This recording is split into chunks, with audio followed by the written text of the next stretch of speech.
Hi, and welcome to the second part of our Family Design and Technology Challenge for this week. And we are going to build a tower. And the first thing I'll say is if you've got anything like Lego at home, you are welcome to build your tower out of anything you like, because this is all about thinking about what will work, what will make a strong tower that will stand up. And if you want to have a go with Lego or something similar, blocks, that's fine. But a lot of us won't have Lego at home. So I was thinking, what can you do with things you might find around the house? And the first thing, as always, is to think about junk modelling. So I found the trusty insides of toilet rolls. Check that they're clean. We don't use them in school anymore, but you're allowed to use them at home if they're nice and clean. You can use kitchen roll insides or any kind of tubing. Cardboard boxes are really useful. And I also found some old margarine tubs and a container that I think had trifle in at Christmas. So just old plastic containers. It's really good to find a new use for them, and junk modelling is a great use for old containers. So we're going to think about, and then in the end I'll show you a way to make a tower if you've only got paper.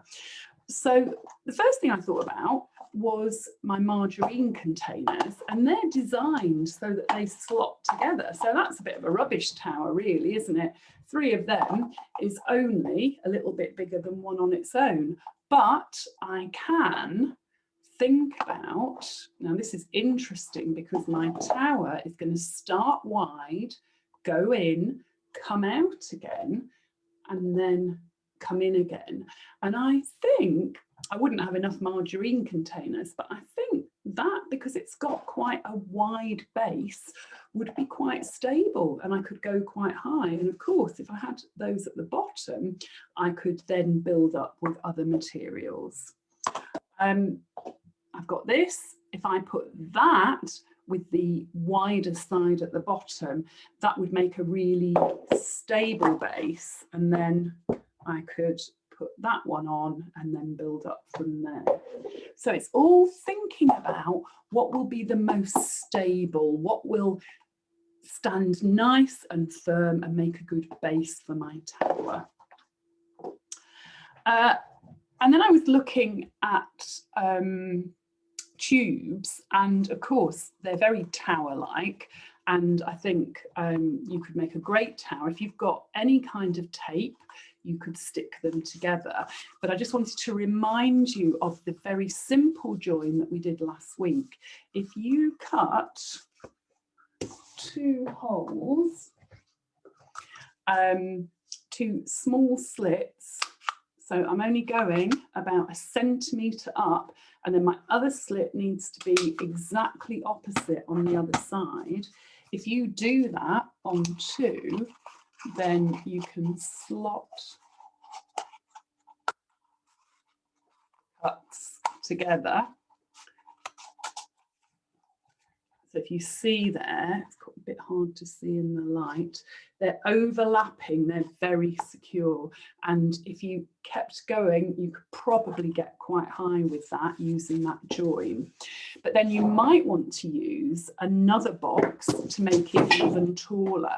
And I had this little box, and I thought, would it work if I put that in that box? And it does work.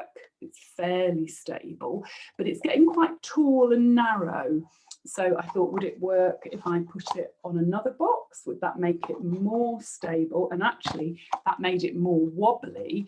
But if I put it inside the other box like that, then that makes it quite stable. So you could see, I was just looking at the stuff I had and thinking, oh, how can I make a good base? How can I make it tall? How can I join them together? And I've ended up with a tower. And for this job, you could decorate your tower, but you really don't need to, because this is really about building and thinking about shapes and how they fit together.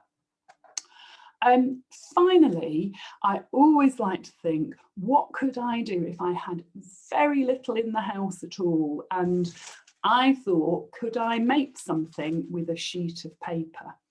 And I rolled my paper up like this. And of course, if you had sellotape, well, I think the sky is the limit. You could join these together. You could think about putting them in a strong base. How high could you go with that? But even if you didn't have sellotape, you can just fold the top and the bottom